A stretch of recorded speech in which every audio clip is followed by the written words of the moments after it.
Good morning class 8 बच्चों। आज हम लोग पढ़ेंगे चैप्टर नंबर 2 घीसा। घीसा एक बच्चे का नाम है। ये ग्रामीण परिवेश से कहानी है। घीसा घीसा नाम का एक बालक है और इस कहानी की रचनाकार है महादेवी वर्मा जी।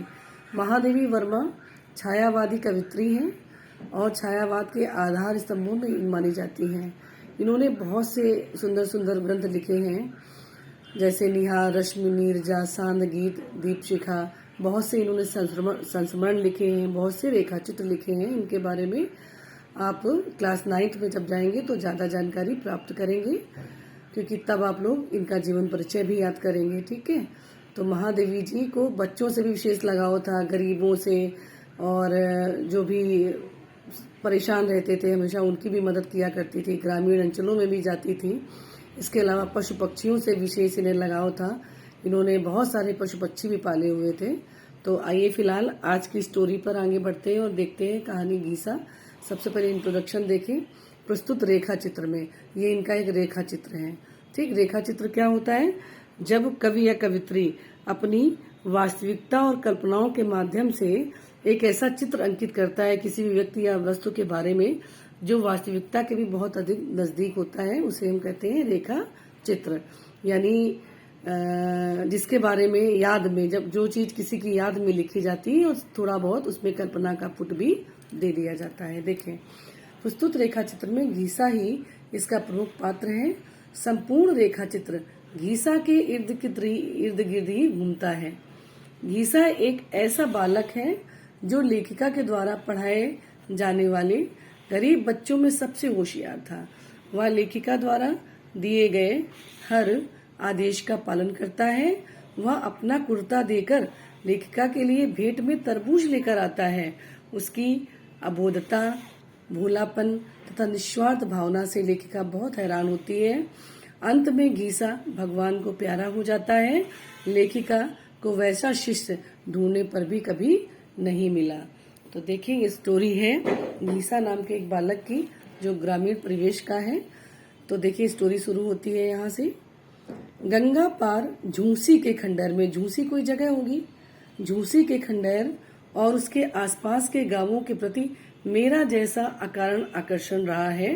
यहाँ पर जो लेखिका है वो कहती है कि गंगा के पार घूसी के खंडहरों में और उसके आसपास के गांव हैं जो, उनके प्रति मेरा बहुत ज्यादा अकारण ही, बिना कारण के बहुत आकर्षण रहा है।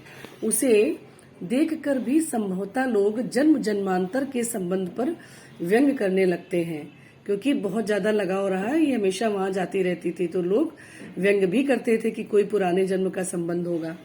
है भी तो आश्चर्य की क्या बात, जिस अवकाश के समय को लोग इष्ट मित्रों से मिलने, अवकाश होता है तो लोग क्या करते हैं, अपने इष्ट मित्रों से मिलते हैं, उत्सवों में सम्मिलित होने तथा अन्य आमोद प्रमोद के लिए सुरक्षित रखते हैं, उसी को मैं इस खंडहर और उसके छत विक्षत चरणों पर पछाड़े खाती हुई भागीरथी के तट पर काट ही नहीं, सुख से काट लेती हूँ। तो लेखिका कहती है, कोई कुछ व्यंग करे, हंसे कि मैं इन गाँव में क्यों जाती हूँ, लेकिन ठीक है ना, मैं अपने अवकाश के समय वहां जाती हूँ। और वैसे भी लोग अपने अवकाश को बर्बादी कर देते हैं, तो कम से कम मैं एक अच्छा कार्य करती हूँ और वहां से मुझे विशेष लगाव है। ग्वालों के बालक, ग्वाल नहीं होते जो गाय चराते हैं, गाय भैंसे बकरियां चराते हैं ग्रामीण अंचलों में। ये बहुत पहले की कहानी है। अब तो गांव गांव नहीं रहे हैं, गांव भी सब कस्बे शहर में बदलते चले जा रहे हैं, लेकिन ये बहुत पहले की है। ग्वालों के बालक जो गाय भैंसों के बहकते देखकर लकुटी लेकर दौड़ पड़ते।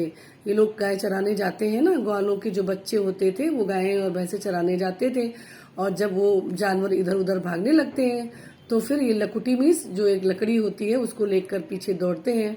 गडरियों के बच्चे जो अपने एक झुंड की एक भी बकरी या भेड़ को उस ओर बढ़ते देखकर कान पकड़कर खींच ले जाते, और व्यर्थ ही दिन भर गिल्ली डंडा खेलने वाले निठल्ले लड़के भी बीच बीच में नजर बचाकर मेरा रुख देखना नहीं भूलते। कह नहीं सकती कब और कैसे मुझे उन बालकों को कुछ सिखाने का ध्यान आया। हमेशा ही महादेवी वर्मा जी ग्रामीण अंचलों में जाया करती थी और वहां पर गडरियों के बच्चे, ग्वालों के बच्चे सब उन्हें दिखाई देते थे।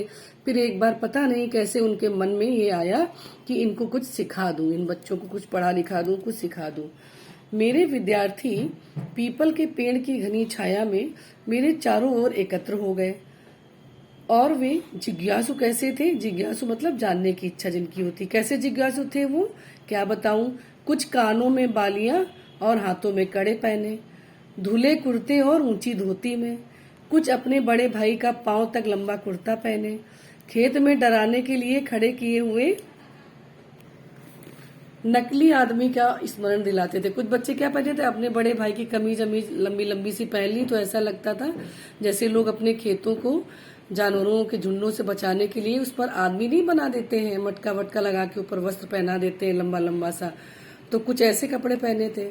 कुछ उभरी पसलियों, बड़े पेट, टेढ़ी दुर्बल टांगों के कारण अनुमान से ही मनुष्य संतान की परिभाषा में आ सकते थे। कुछ बच्चे कैसे थे उन ग्रामीण अंचलों के कि बहुत ज्यादा पसलियां उनकी उभरी हुई दिखाई दे रही थी, किन्हीं की पतली पतली टांगे थी, है ना, किसी का पेट निकला हुआ था। और हम लोग उन्हें समझकर लेखिका कहती है कि हम अंदाजा लगा सकते हैं कि भाई मनुष्य की संतान है। ये क्यों ऐसा उन्हें दिख रहा था सब? क्योंकि बहुत गरीबी थी। उस समय की कहानी है। ग्रामीण अंचलों में गडरिया लोग, गरीब गरीब लोग थे जिनके बच्चे भी काम करते थे। माँ मजदूरनी थी, है ना, पिता भी मजदूर थे, बच्चे लोग भी गाय भैंसे सब चराने जाया करते थे। तो बहुत गरीबी परिवेश की कहानी है ये सब। पर घीसा उनमें अकेला ही रहा। पढ़ने में सबसे पहले समझने, उसे व्यवहार के समय स्मरण रखने, पुस्तक में एक भी धब्बा न लगने देने, स्लेट को चमचमाती रखने और अपने छोटे से छोटे काम का उत्तरदायित्व बड़ी गंभीरता से निभाने में उसके समान कोई चतुर न था। लेकिन लेखिका कहती है कि उनमें से एक लड़का जो घीसा नाम था उसका, वो इतना चतुर था, इतना अच्छा था, बहुत समझदार था, वो हर एक जिम्मेदारी को पूरी तरह से निभाता था। उसके समान कोई दूसरा बच्चा वहां नहीं था। शनिचर के दिन, शनिचर मीन शनिवार, शनिवार के दिन ही वह अपने छोटे और दुर्बल हाथों से पीपल की छाया को गोबर मिट्टी से पीला चिकनापन दे आता था। यानी पीपल की छाया में मास्टरनी पढ़ाती थी, यहाँ पर लेखिका या कवित्री जो भी बोले, लेखिका बैठ के वहां पर पढ़ाती थी। तो वहां पर वो क्या करता था, गोबर और मिट्टी से पीला पीला लिपाई कर देता था। फिर इतवार को माँ की मजदूरी पर जाते ही पेड़ की नीची डाल पर रखी हुई मेरी शीतल पाटी उतारकर बार बार झाड़ू पोंछकर बिछाई जाती। फिर जो लेखिका की शीतल पाटी थी जिस पर वो लिखती थी, बच्चों को समझाती थी, उसको वो बिछा देते। कभी काम न आने वाली सूखी स्याही लगी कांच की दवात, टूटे नेब, उखड़े हुए रंग वाले भूरे हरे कलम को पेड़ के कोटर से निकालकर यथास्थान रख दिया जाता।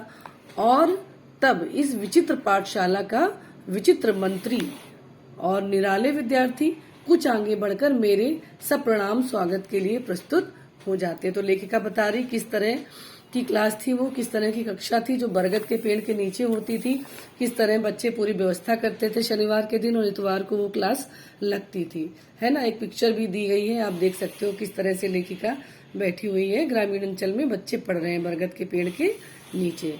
देखें, मुझे आज भी वह दिन नहीं भूलता जब मैंने बिना कपड़ों का प्रबंध किए हुए ही उन बेचारों को सफाई का महत्व समझाते समझाते थका डालने की मूर्खता की।